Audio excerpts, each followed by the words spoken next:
Welcome to my channel. Ay, dito na ako ngayon guys. Second day ko dito sa Marikina. Nakauwi na ako from Bohol. So ito po yung place ko guys. Very busy ang street. So while I'm waiting for my sister, inaantay ko yung sister ko. May pupuntahan kami ngayon sa Comelec.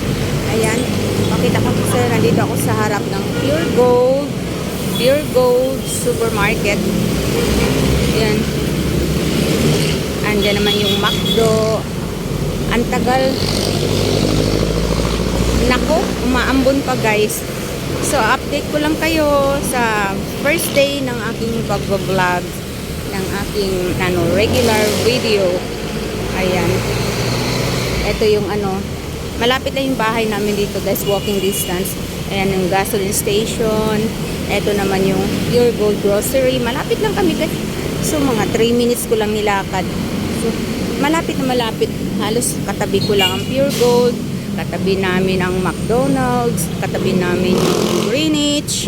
Yung 7-Eleven. Doon pa Shakey's. Ayan.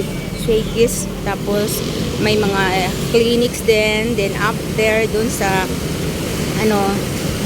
doon sa taas na yon building ay mga clinic, church. Ayun ang church doon banda, yung church.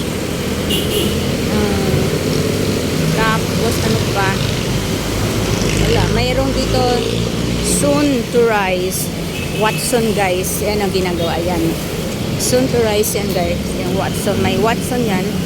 Ano siya, yung commercial building, pero isa dyan ay Watson, sa baba yung Watson.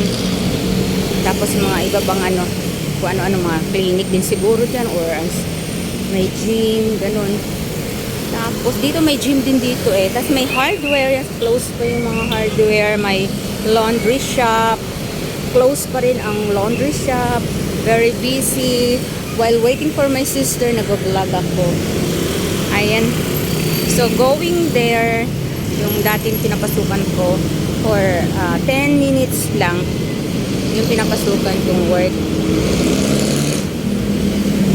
So yun lang guys, update ko lang.